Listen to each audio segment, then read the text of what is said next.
Joe, how would you just describe, the last few weeks, getting this team to kind of put the chaos of Lane leaving in the past and, kind of work through the issues that you guys have had to deal with as a coaching staff and get ready to play today? Well, the best part of it was just getting back to normalcy with football, right? When we got back to the meeting and focusing on Tulane and getting ready for practice, that's the thing that kind of sent everyone back into, like, what's the mission at hand? Having those guys come back up. Charlie did a phenomenal job his last 2 weeks. He really did, coming back in here. Look, remember this too. It's not easy for those guys to come back in this building. Like, they were nervous too coming back in this building. How are they going to be received? And, Charlie did a phenomenal job of really kind of connecting with the players, really building on he was here to help them win. He was all in this team. And, look, there's a lot of leadership he showed the last couple of weeks. Did a phenomenal job preparing the team. All the coaches really worked together well.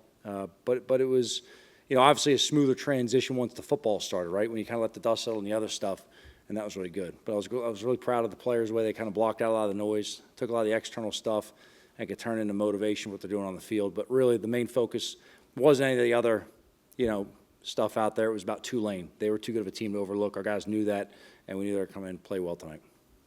Coach, 2 questions. I asked you earlier about your journey this week, earlier this week about your journey coming from East Rutherford, Foxborough to now Oxford. What did tonight mean to you, and how great was it tonight to see both of your quarterbacks go out there and perform at a high level? Tonight was awesome, man. Tonight was awesome. That's the second time in a stadium in a postseason game where the crowd just sang "Living on a Prayer" without the music keep playing, and that's just one of the coolest things, from being on. Sometimes you can step back and realize the moment you're in, and how cool and just how exciting it really is, and be truly happy for the players, because the game's about the players, right? That's what it is. Like, look, you could fire every coach. They're still going to have a game. There's players to play. You can't really. Who are you going to coach if there's no players?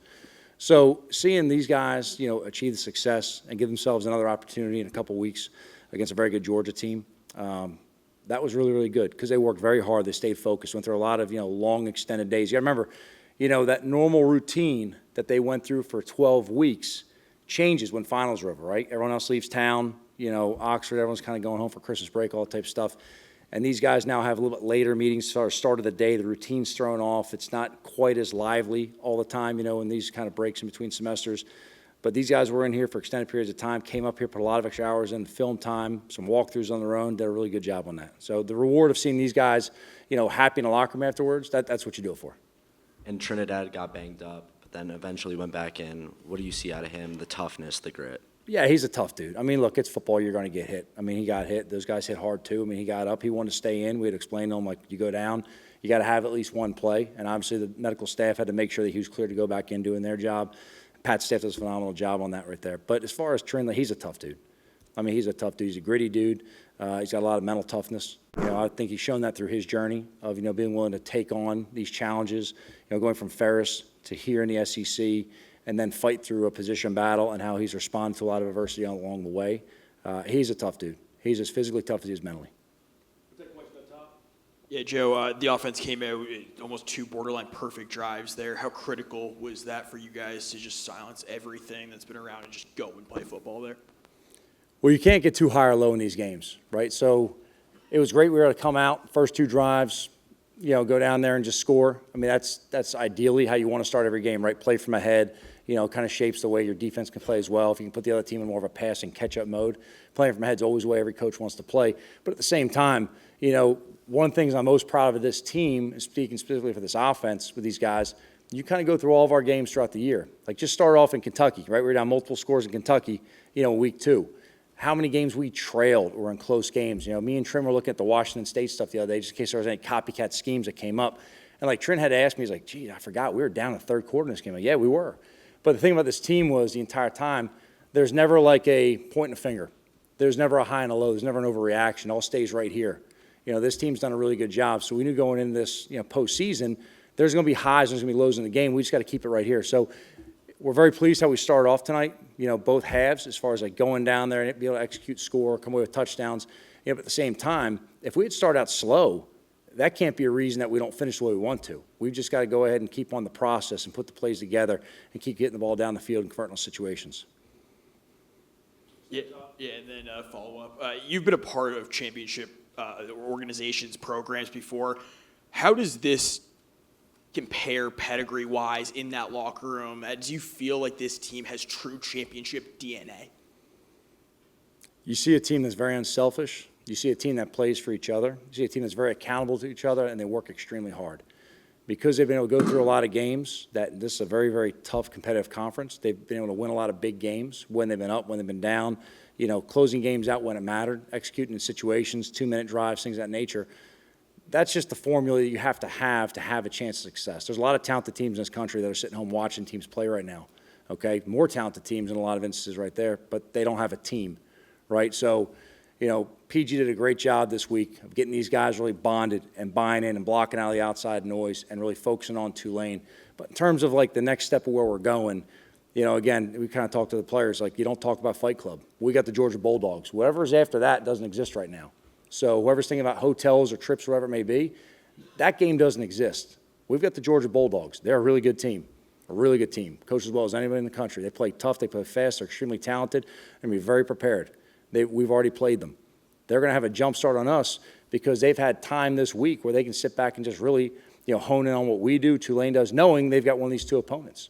We have not overlooked Tulane that we've jumped ahead on Georgia right now. We're going to have to use some of these extra bonus days right now on the front end of prepping up for them.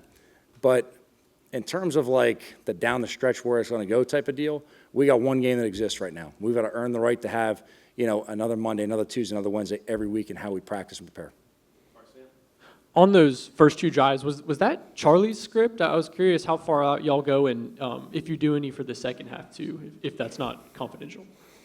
I mean, look, there's not too many secrets. I mean, look, people start out with a script, some for different reasons, right? You play Andy Reid, he's going to play, him and Shaw Payton are going to play every formation, every personnel group, and everything to find out the answers to the test that you're going to try and present to them, right? And then they're going to get all the information that you've worked on all week. They're going to go ahead and find different formula.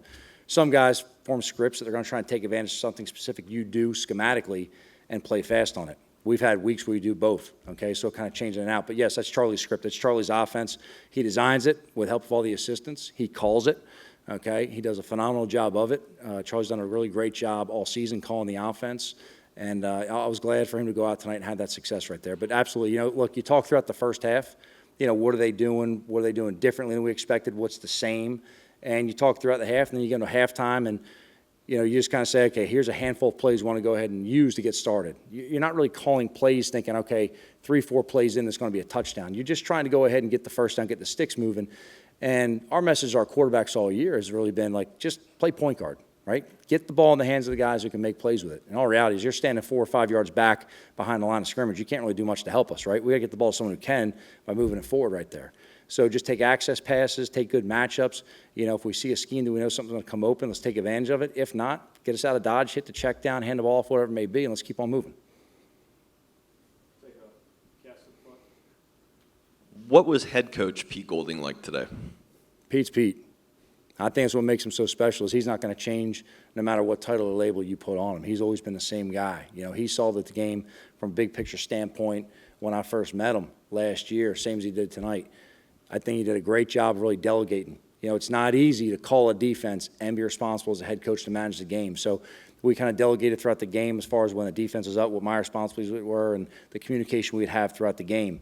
But PG is not going to change because you put a label in front of his name. That's so much that I know about him. That's a huge reason I want to stay and work for him. Okay, you want to work for people who are good, genuine people. Okay, put the team first, and that's who he is.